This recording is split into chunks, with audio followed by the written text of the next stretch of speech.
We are ready to talk about review and preview 9.2.1.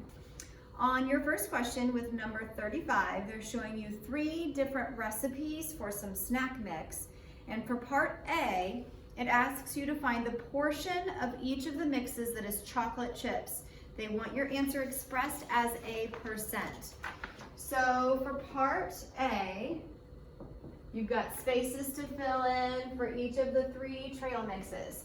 On recipe A, it has 3 cups of chocolate chips, and we want to know out of how many total. If you add up 3 plus 2 plus 2 plus 2 plus 1, that's from the recipe, you'll get 10. So 3 cups out of 10 cups total in that recipe are chocolate chips. Then you just got to make it a percent. 3 out of 10 is pretty easy, 30%. So for recipe B and recipe C, look at how many cups of chocolate chips there are, find the total number by adding, then make whatever change you need to so that it's out of 100, and that will be your percent. Okay, so make sure your percents are on A all the way across. For part B, it's a similar question, but they're asking you this time about peanuts. So what portion of each mix is peanuts? So on recipe A, if you look at the recipe, it's got 2 cups of peanuts. So 2 cups of peanuts out of 10 cups total. So how many are peanuts? How much total? 2 out of 10, of course, would be 20%. So make sure for part B, you end up with percents all the way across. For both A and B, they're asking you which recipe has the greatest concentration of that ingredient. So for that part, they're basically just asking you which recipe has the highest percent of chocolate chips for part A, and for part B, which has the greatest percent of peanuts. On question 36, they are showing you some potential nets. Based on what you see, you have to decide, yes, we can fold it up and make a prism, or no, we cannot fold it up and make it a prism. If you say no, you have to be able to tell me why it won't work. There could be a variety of reasons why it won't work. For example, you could say it will not make a closed figure. It's possible that if you fold it up, some of the sides may overlap. That would not make a prism.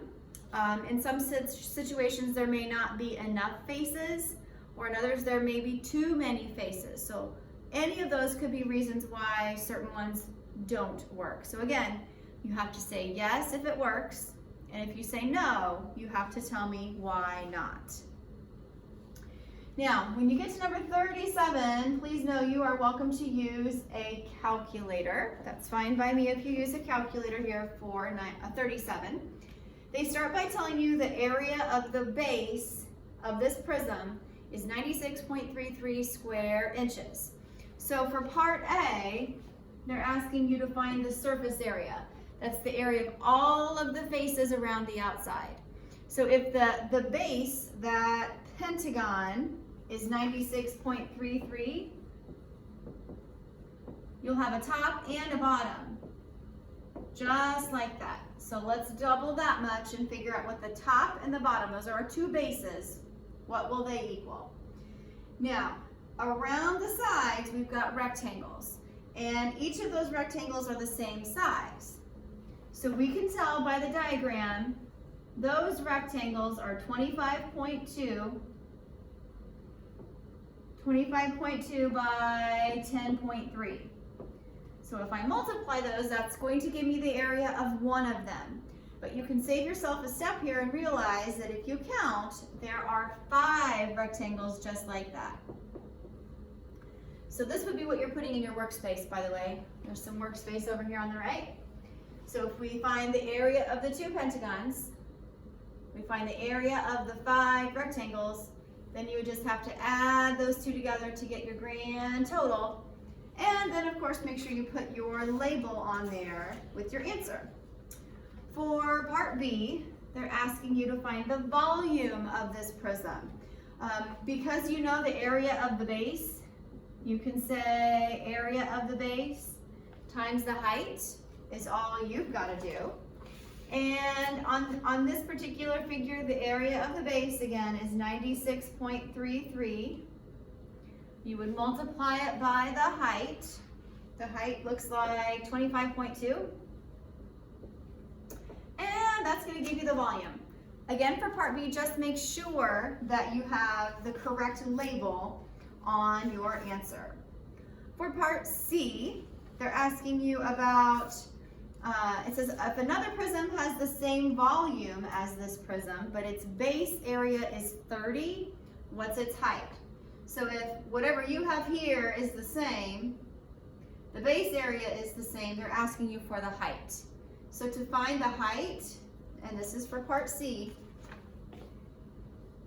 to find the height, you have to take the volume that you found up here in part B, whatever that number is, divide it by the area of the base, which is 96.33, and that will give you the height for that other prism that they're talking about there.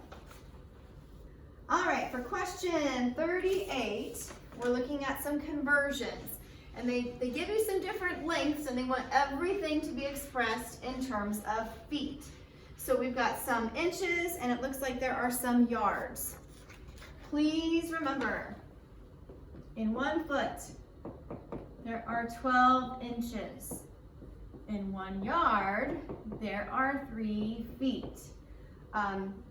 Because of what we're working with, if you have inches and you're trying to change it to feet, if I'm changing inches to feet, I have to divide by 12. So some of these may not come out evenly if you're dividing by 12. If that's the case, you can just treat it like an improper fraction if you're dividing by 12, or a fraction, and simplify it, or make it a mixed number if that's how it works out.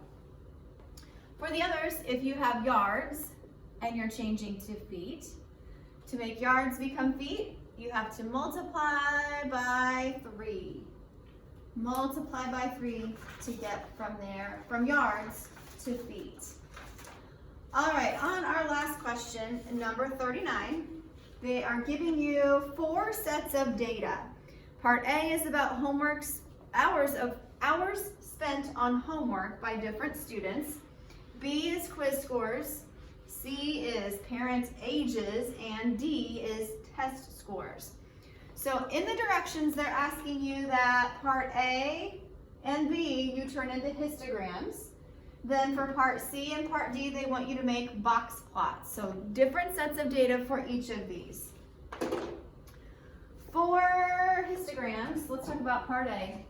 If we're going to set up our histogram, we have our vertical axis, our horizontal axis, and we can write frequency just like we're used to. And for frequency, let's go by 2s. 2, 4, 6, 8, 10. Hopefully you've got more room there. Going up by 2s. This would be hours of homework. And we can label our bin width of 1. So 1, 2, 3, sorry, that is close quarters. 1, 2, 3, 4, and 5. From your data set, it looks like between 0 and 1, okay, for our first bin, if it's exactly 1, it goes to the right. So between 0 and 1, that's either 0 hours or half an hour. There were 6 that spent that much time. So I'm drawing that up to a height of 6. For 1 to 2, that's less than 2, but 1 or higher, there were 8. So I'm going to draw that up to a height of 8. And then keep counting to fill in the rest of those bins the rest of the way across. For part B, setting it up, we also want frequency. Starting at 0. And I think here for part B quiz scores, we can also go by 2s. 10, 8, 6. Oops, did that wrong. Let me fix that.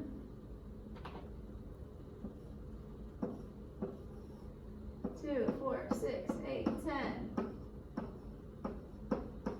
Frequency, got it. And across the bottom, these are scores. And I think our bin width this time, we could go by 5s.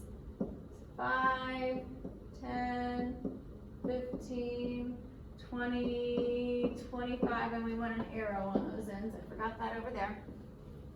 Looking at the quiz scores, start by figuring out how many were more than 0 but less than 5. I can count only 1, so I'm going to draw that half the way up between 0 and 2. For the 5 to 10 range, it looks like there were 2. So I can draw that up to a height of 2, and then keep counting the rest of the way across.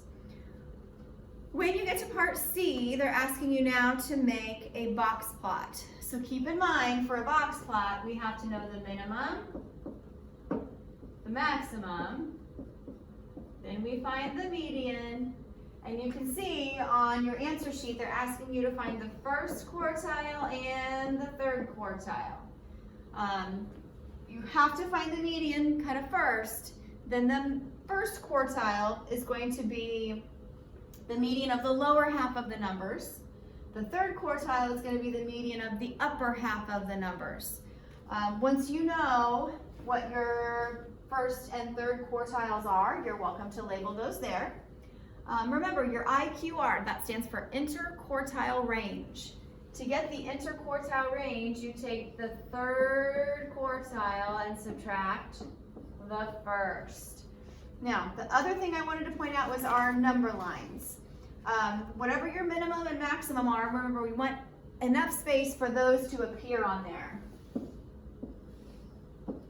So for part C, I think if we have 45, 50, and 55, we're numbering consistently. I think we're good with that for those numbers.